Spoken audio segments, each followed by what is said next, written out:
June 4th, 1943. Somewhere between darkness and disbelief. The pencil trembled in his hand. Not from fear. From confusion. Gefreiter Karl Weiss had written hundreds of entries since the war began. Marches, orders, hunger, heat. But never this. Never something that made his mind hesitate before his hand. He paused, staring through the narrow train window. Outside, the night was wrong. It wasn't dark. It couldn't be. Lights stretched across the land, endless, unbroken, unnatural. Not a few scattered lamps. Not the dim flicker of rationed electricity he knew from Germany. This was something else. Every house glowed. Every road shimmered. Every distant horizon pulsed with light.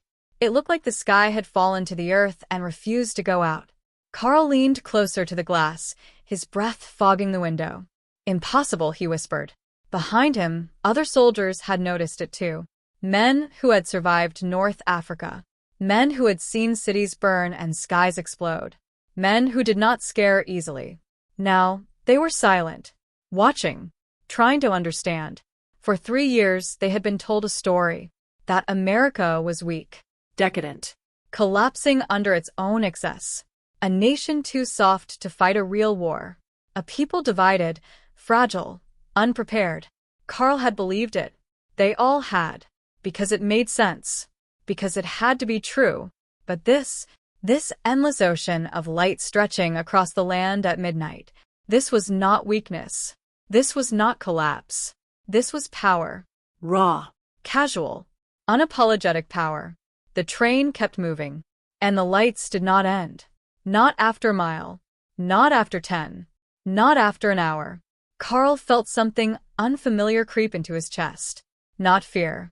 Something worse. Doubt. He slowly opened his diary again. The page waited. Blank. Dangerous. Because what he was about to write was not allowed. He pressed the pencil down. And began. If this is America, then everything we were told is a lie. He stopped. Listened. No one reacted. Still, he lowered his hand slightly, instinctively cautious. Even here, even now, because some habits did not disappear overnight. But something else had already begun to disappear. Certainty. Outside, the lights continued to burn, uncaring, constant, impossible. And somewhere deep inside that moving train, a belief began to crack. Not loudly. Not all at once. But enough. Enough to start something that could not be stopped. This was the moment the illusion began to collapse.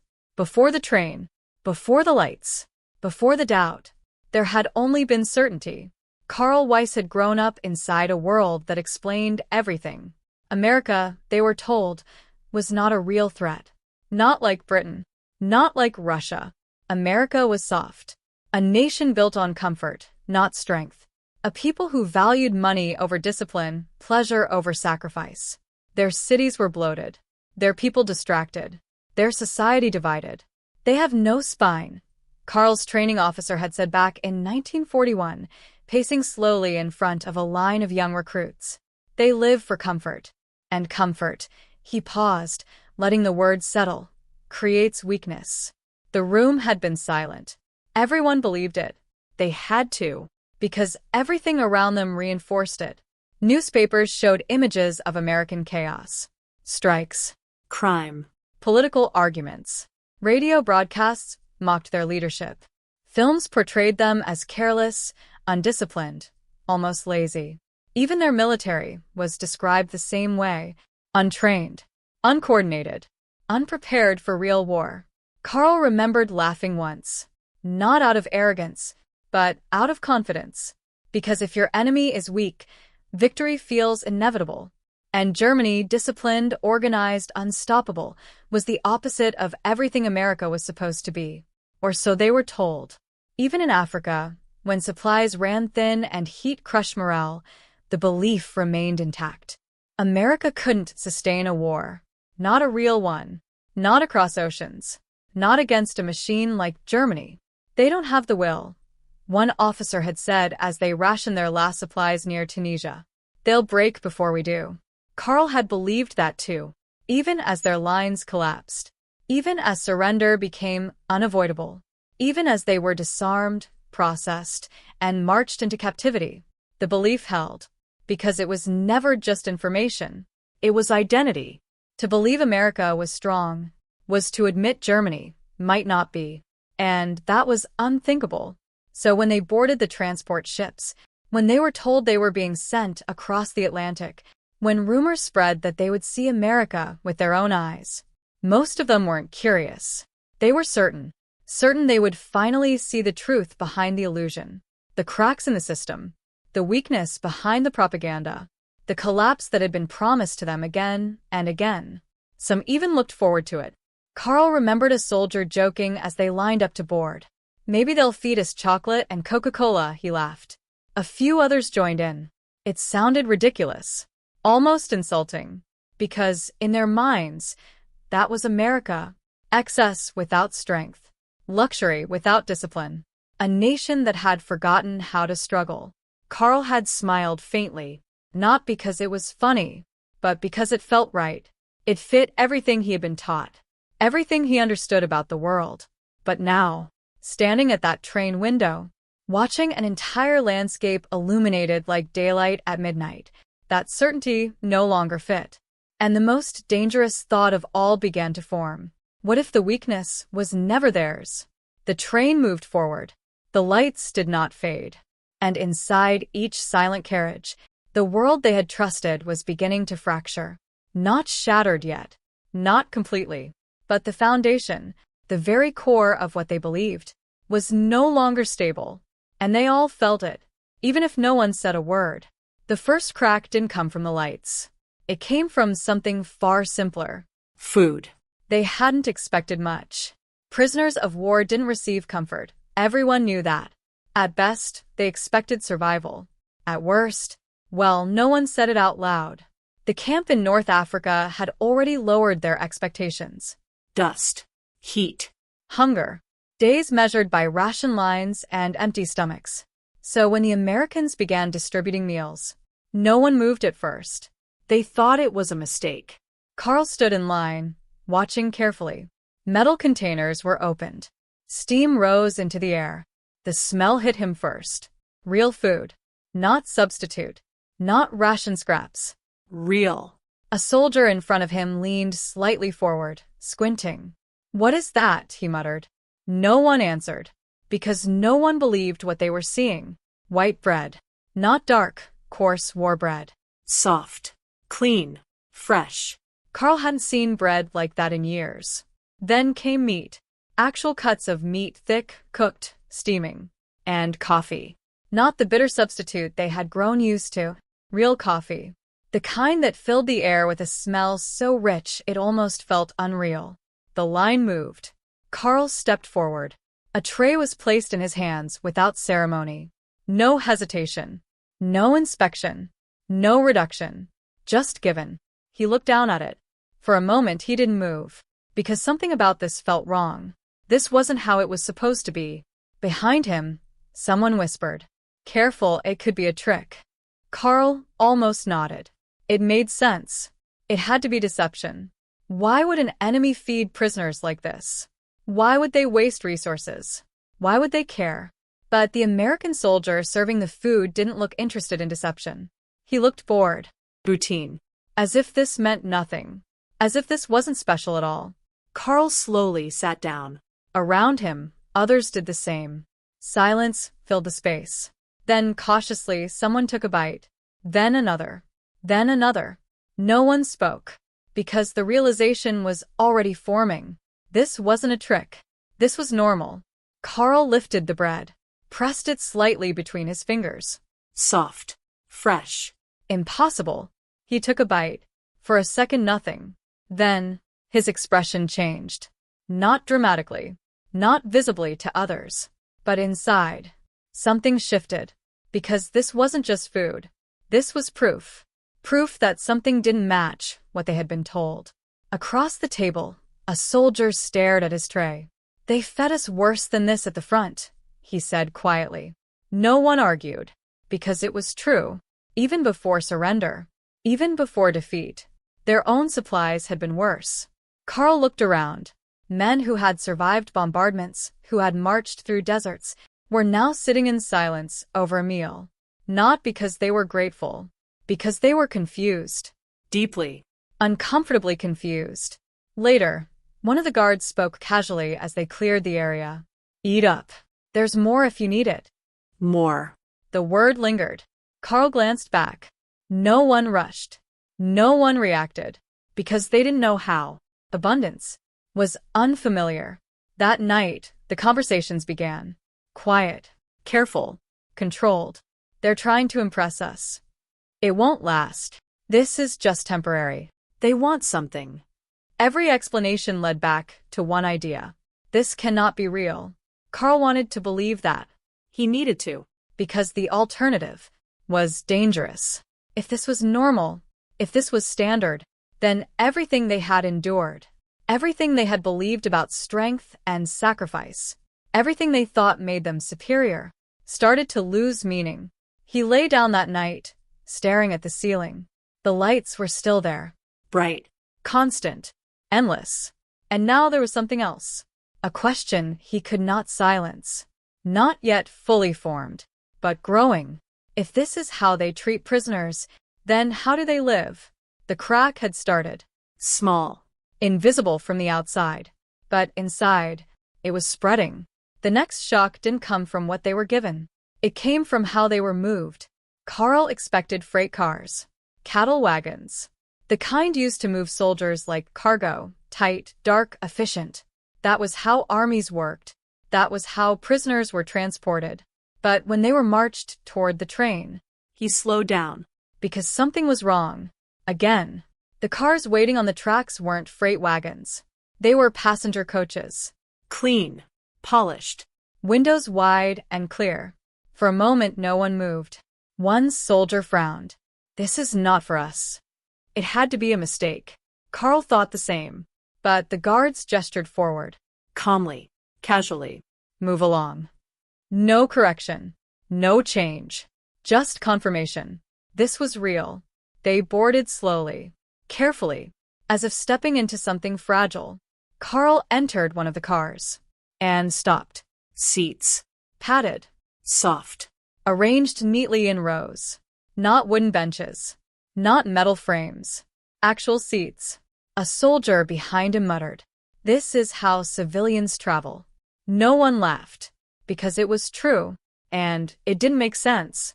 Carl moved down the aisle and sat. The cushions sank slightly beneath him. He froze. That small detail, that softness, felt more unsettling than anything else so far. Because it wasn't necessary. It wasn't efficient. It wasn't military. It was comfortable. And comfort, he had been taught, was weakness. But this didn't look weak. It looked effortless. The train began to move. Slow at first. Then steady. Then fast. Carl turned to the window. And that's when the second wave hit. The lights were still there. But now, there was more. They passed through a town. Then another. Then another. And each one looked like the last. Alive. Bright. Active. Even at night. Shops were open. Signs glowed. Houses lit from within, not just one room, but many. People moved through the streets. Unhurried. Unconcerned. As if war didn't exist. Carl leaned forward, watching closely, trying to find the flaw, the weakness, the cracks he had been promised. But he couldn't see them. Instead, he saw something worse. Consistency. It wasn't just one place. It wasn't staged. It wasn't temporary. Every town, every mile, every horizon, the same. A soldier across from him shook his head slowly. This is not possible. Carl didn't respond. Because he was thinking the same thing. The train continued. Hours passed. Still the lights. Still the movement. Still the life. At one point, they passed a factory. Massive. Windows glowing. Smoke rising, not chaotic, but controlled. The building stretched further than Carl could see. And it was running. At night. A guard noticed their attention. That one runs 3 shifts, he said casually. No pride. No emphasis. Just a fact. Carl turned. What do you mean? The guard shrugged. Day and night. Always running. Always. The word hit harder than expected. Carl looked back at the factory. Still glowing. Still active. Still producing. He remembered factories back home. Dark by night. Limited. Restricted. Carefully managed. Because resources were scarce. Because power was limited. Because everything had to be controlled. But here, there was no sign of limitation. No sign of strain. Only output. Continuous. Endless.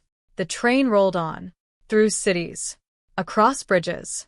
Past roads filled with vehicles. Cars. Dozens. Hundreds. Even at night. Carl narrowed his eyes. Workers. Driving. Individually. Not transported. Not assigned. Free movement. Another contradiction. Another crack.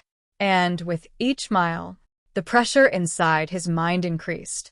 Because none of this could be dismissed anymore. Not as propaganda. Not as illusion. Not as temporary. This was structure. System. Reality. The soldier beside him finally spoke. Quietly. Almost to himself. If this is normal. He didn't finish. He didn't need to. Carl already knew the rest. If this is normal, then everything we believed about them was wrong. The train sped forward, carrying them deeper, not just into a country, but into a truth they were not prepared to face. And, the worst part, they hadn't even seen the real scale yet. By morning they were still moving. Carl hadn't slept. Not really. Every time he closed his eyes, the light remained, burned into his vision like something unnatural. When dawn finally came, he expected relief. He expected the world to look normal again. It didn't, because what replaced the night was worse. The scale revealed itself. Fields stretched endlessly beyond the tracks. Not small farms. Not scattered plots. But vast, organized land, perfectly aligned, mechanically precise. And in those fields, machines. Huge. Moving steadily across the land. Carl leaned closer to the window. What is that? The soldier beside him didn't answer. Because he didn't know either.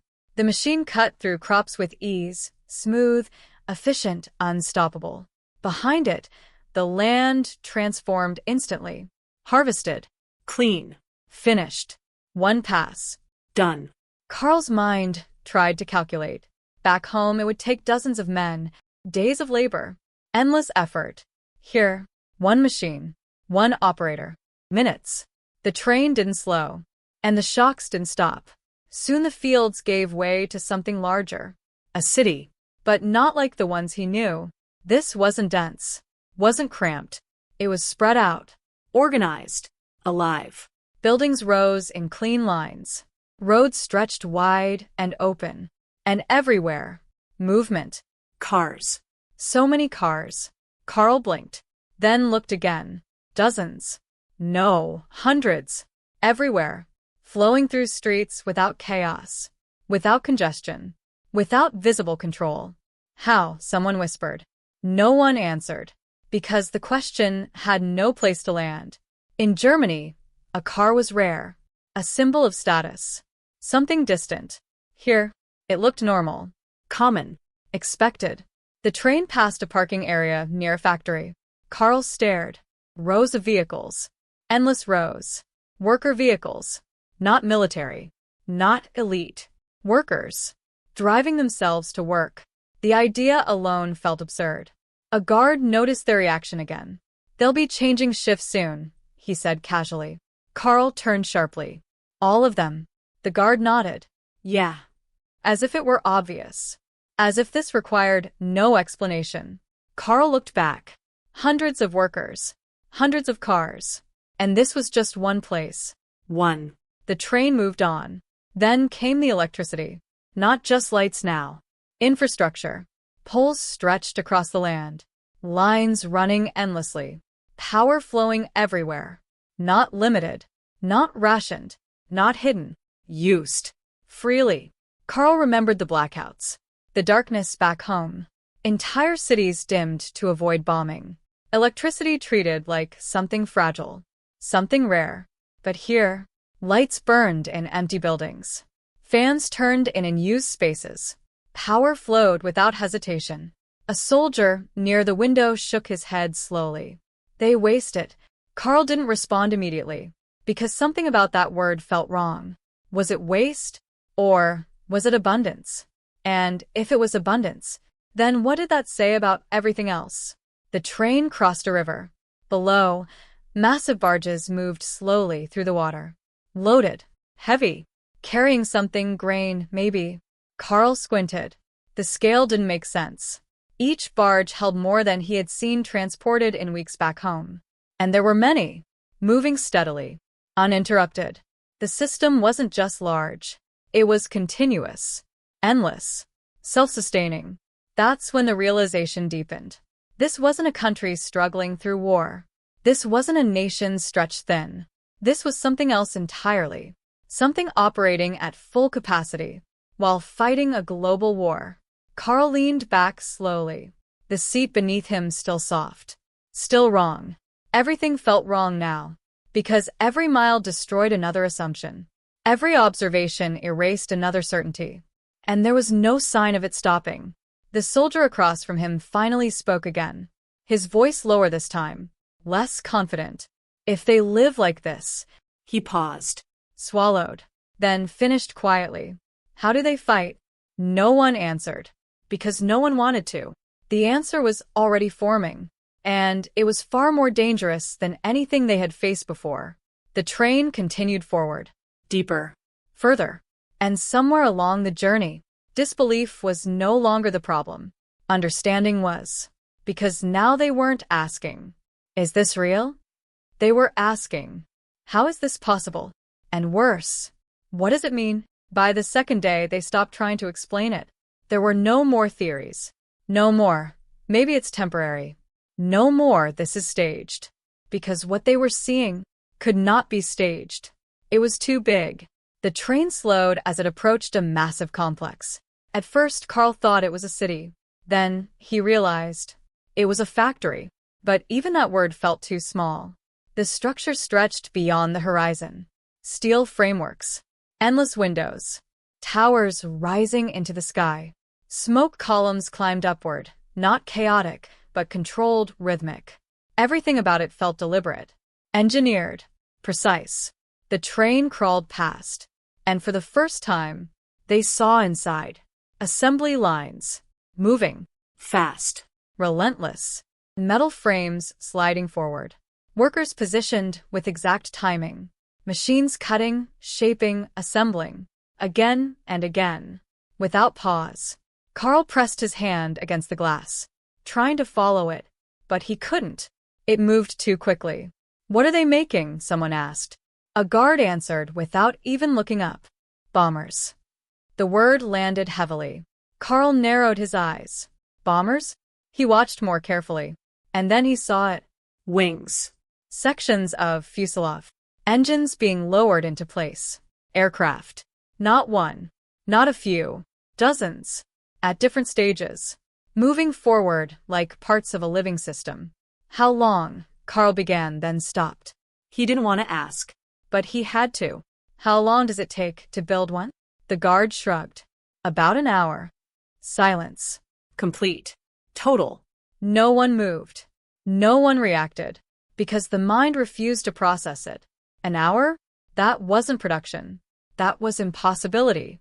Back home, a single aircraft took weeks. Sometimes months. Carefully assembled. Limited by resources. Delayed by shortages. But here, it wasn't limited. It was flowing. Constantly. Carl's grip tightened on the window frame. That's not possible. The guard glanced at him briefly, then said something that made it worse. This isn't the only one. Carl blinked. What? There are others, the guard said. Across the country. Across the country. The phrase echoed. Multiple factories. Like this. Producing machines of war. Non-stop. The train began moving again. But the damage was done.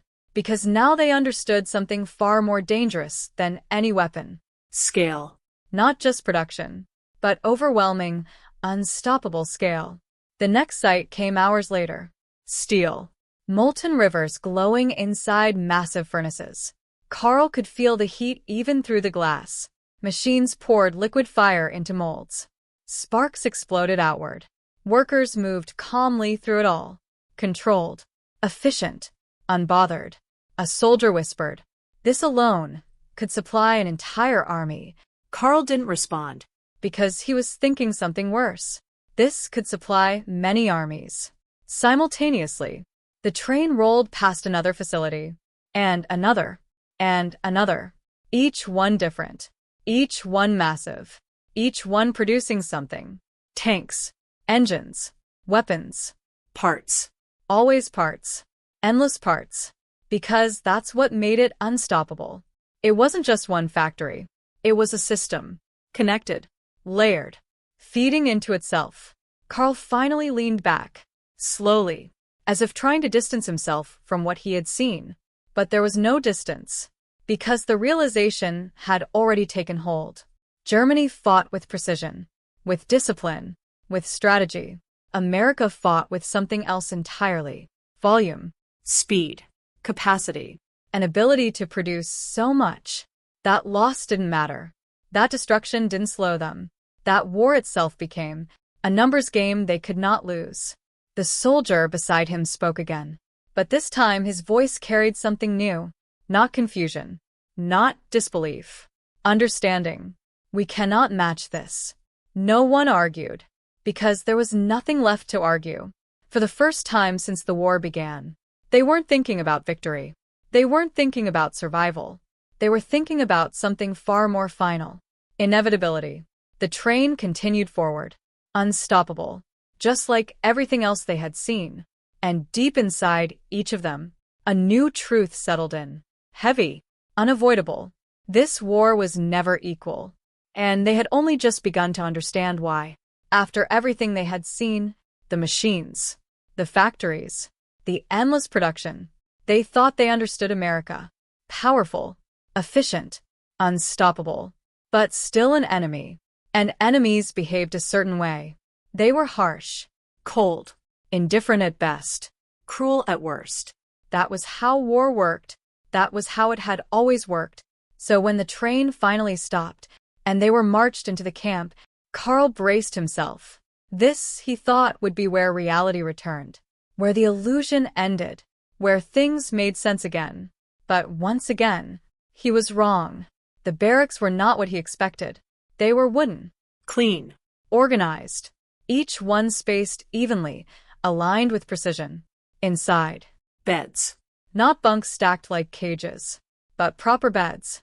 Mattresses. Blankets. Even pillows. Carl stood still for a moment, looking at it, trying to find the flaw. There had to be one. There was always a cost. But nothing looked temporary. Nothing looked improvised. This wasn't a holding area. This was planned. A soldier near him ran his hand across one of the beds. "It's soft," he said it like a warning, as if softness itself was suspicious. Carl said nothing. He was watching the guards, waiting, expecting the tone to change, for orders to become harsher, For control to tighten. but it didn't. The guards spoke normally, directed them calmly. No shouting, no urgency, no visible hostility, just routine, as if this was just another day. That unsettled him more than anything else. Later, they were called for another meal. Carl expected something different this time. Reduced portions, rougher treatment, something that would restore balance. But the food was the same. Hot. Fresh. More than enough. A soldier in line finally asked, unable to hold it in. "Why?" The guard looked at him. Confused. "Why what? Why are you feeding us like this?" For a second, the guard didn't respond, as if the question itself didn't make sense. Then he shrugged. "Because you're prisoners." That was it. No speech. No explanation. Just a simple answer. Carl felt something tighten in his chest. Because that answer was worse than anything else. It meant this wasn't special. It wasn't strategy. It wasn't manipulation. It was standard. That night, Carl noticed something else. One of the prisoners had fallen ill.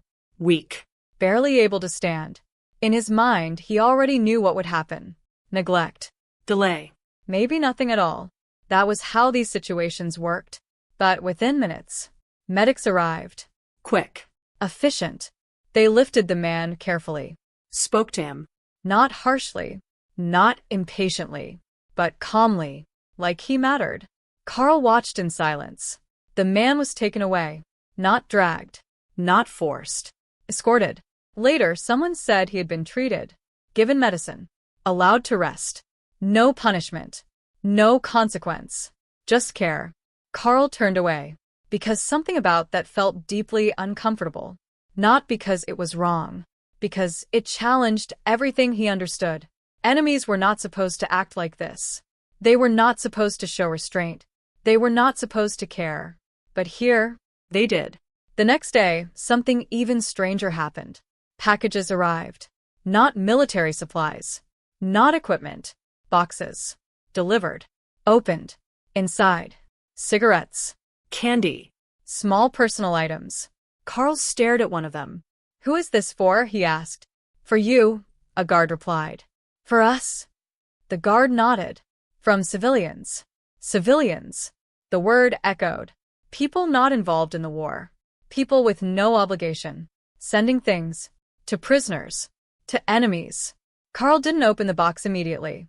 He just held it, trying to understand. Across the camp, others were doing the same. No excitement. No celebration. Just confusion. Because this wasn't power. This wasn't production. This wasn't something that could be measured. This was something else. Something harder to define. And far more dangerous to their beliefs. That night, Carl lay awake again. But this time, it wasn't the machines. Or the factories. Or the scale. It was something quieter. A question that felt heavier than all the rest. If they treat their enemies like this, then what kind of people are they? He didn't have an answer. None of them did. But they all felt it. Something shifting. Something deeper than fear. Deeper than doubt. Because power could be explained. Production could be understood. But this didn't fit any model they had been given. And that made it unsettling. The lights outside still burned. The machines still ran. The system still moved. But now there was something else layered on top of it. Humanity. And somehow, that changed everything. It didn't happen all at once. There was no single moment. No loud realization. No dramatic declaration. Instead, it spread, quietly, like a crack beneath the surface.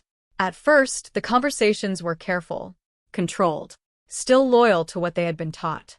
"They're trying to influence us. It's temporary. This isn't real America." The words sounded firm, confident, but something was missing. Conviction. Carl noticed it first in the silences. The pauses between sentences. The way no one argued anymore. Because arguing required certainty. And certainty was disappearing. Days passed. Then weeks. And with each day, the pattern repeated. Food. Abundant. Care. Consistent. Work. Organized. Everything functioning. Everything stable. There were no breakdowns. No shortages. No visible strain. And that was the problem. Because if this was all temporary, it would have cracked by now. But it didn't. It held. Perfectly. Carl sat outside one evening, watching the camp as the sun dipped below the horizon. Lights flickered on. Instantly. Every building. Every path. No delay. No rationing. Just light. He exhaled slowly. Across from him, another soldier spoke. Not loudly. Not trying to convince anyone. Just speaking. "I don't understand it anymore." No one responded, because they all felt the same. Carl leaned forward, resting his arms on his knees. "For years," he said quietly, "we were told they were weak." He paused. The words felt heavier now. But nothing here is weak. Still silence. Not disagreement. Not agreement. Just acceptance. A different kind. The dangerous kind. One by one, the old explanations stopped working. They're hiding the truth. No, they had seen too much. It's all propaganda. No, it was too consistent. They can't sustain this. But they were sustaining it. effortlessly. And then came the moment that changed everything. News reached the camp. Not rumors. Not speculation. Confirmed. Large-scale operations. Massive deployments. An entire front opening. The scale of it didn't match anything they had imagined. It wasn't just an attack. It was overwhelming. Coordinated. Precise. Carl listened as details spread. Ships. Aircraft. Supplies. Numbers so large they stopped meaning anything. And suddenly, everything connected. The factories. The trains. The endless production. The abundance. It wasn't excess. It was preparation. All of it. And now it made sense. Not as isolated observations, but as a system. A machine far larger than anything they had ever faced. Carl felt something settle inside him. Not panic. Not fear. Something colder. Final. Across from him, the same soldier who had questioned everything days earlier spoke again. But this time, there was no hesitation. We were wrong. No one challenged him, because no one could. Carl looked down at his hands. Calloused. Worn. Shaped by years of effort, discipline, belief. And now, that belief had nowhere to stand, because it had been built on something that no longer existed. He thought back to the beginning. The speeches. The training. The certainty. All of it had felt solid. Unshakable. But now, placed against what he had seen, it felt fragile. Manufactured. Incomplete. He closed his eyes briefly. And for the first time since the war began, he allowed the thought to fully form. Not partially. Not cautiously. Completely. Everything we believed was wrong. The words didn't feel dramatic. They didn't feel emotional. They felt factual. And that was what made them powerful. Around him, others were reaching the same conclusion. Not together. Not at the same time. But inevitably. Because there was no alternative explanation left. The illusion hadn't been broken by force. Not by argument. Not by confrontation. But by something far more effective. Reality. Consistent. Visible. Undeniable. Carl opened his eyes again. The camp looked the same. Orderly. Calm. Efficient. Nothing had changed. Except them. And that change could not be reversed. Once the old belief was gone, there was silence. Not outside, but inside. Because something had to replace it. And, at first, nothing did. Carl felt it in the days that followed. The routine stayed the same. Meals. Work. Rest. Order. Everything continued exactly as before. But inside, there was a gap. A space where certainty used to live. And that space demanded to be filled. At first, they resisted. Not openly. Not aggressively, but instinctively. Because accepting something new meant admitting something painful, that they had been wrong. Not just mistaken, but fundamentally wrong. About the world. About their enemy. About themselves. So they held on. As long as they could. But reality doesn't negotiate. It doesn't wait. It simply continues. And eventually, they began to look closer. Not at the machines. Not at the factories. But at the people. Carl noticed it during work assignments. Farmers. Workers. Ordinary men. They spoke freely. Moved freely. Worked without visible pressure. No shouting supervisors. No constant oversight. Just responsibility. And trust. At first it seemed careless. Undisciplined. But the results said otherwise. Everything functioned. Smoothly. Efficiently. Without force. That contradiction drew him in. How does this work? Carl asked one day, watching a worker adjust a machine with calm precision. The man glanced at him, then answered simply, "We just do our job." No fear. No hesitation. Just a statement. Carl frowned slightly. That wasn't an answer. But over time, it became one. Because he saw it everywhere. People didn't work because they were forced. They worked because the system allowed them to. Supported them. Enabled them. And in return, they produced more. Better. Faster. Without coercion. That idea alone felt foreign. Dangerous. But it made sense. And once something makes sense, It's hard to ignore. Then came the learning. At first it was small. Words. Simple conversations. English phrases exchanged during work. Then books appeared. Not forced. Not assigned. Available. History. Science. Ideas. Carl picked one up one evening. Curious. Careful. He read slowly. Then faster. Because what he found inside wasn't propaganda. It wasn't controlled. It wasn't limited. It was open. Different viewpoints. Different interpretations. Arguments. Disagreements. All allowed. All visible. He looked up from the page. Confused again, but in a new way. Because this kind of openness should have created chaos. Weakness. Division. That's what he had been taught. But instead, it created something else. Strength. Adaptability. Growth. Carl closed the book slowly. Around him, others were changing too. The conversations were different now. Not about defending old beliefs, but exploring new ones. How do they produce so much? Why does their system work? What happens after the war? Questions that would have been unthinkable before now felt necessary, inevitable. One evening, the same soldier who once doubted everything sat beside Carl again. But his voice had changed. Not uncertain. Not defensive. Clear. I think I understand it now, he said. Carl didn't respond immediately. He waited. They don't win because they're stronger individually, the soldier continued. They win because their system makes everyone stronger. Carl turned slightly, listening. They don't limit themselves, the soldier added. They build and build and build. He paused, then said the part that mattered most. And they let people be part of it. Carl leaned back slowly. The words settled in. Because they explained everything. The factories.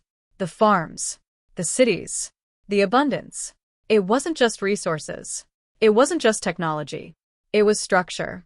Freedom within structure. Order without suffocation. And once you saw it, you couldn't unsee it. Carl looked out again. The same lights. The same system. The same world. But now, it made sense. Not as something impossible, but as something achievable. Something real. And that realization did something unexpected. It didn't weaken him. It didn't break him. It changed him. Because for the first time, he wasn't just questioning the past. He was thinking about the future. Not war. Not victory. But what came after. What could be rebuilt. What could be different. The soldier beside him spoke one last time. Quietly, but with certainty. If we ever go back. He paused. Then finished. We cannot rebuild the same way. Carl didn't answer. But he understood. Because the transformation was already complete. Not forced. Not commanded. But chosen. Built slowly. From everything they had seen. And everything they could no longer deny. The war ended, but the story didn't. Carl stood at the edge of the transport line months later, a small bag in his hand. Everything felt quieter now. Not peaceful. Just finished. Around him, other men waited. The same men who had once marched with certainty. The same men who had believed in something unshakable. Now they stood differently. Not broken. But changed.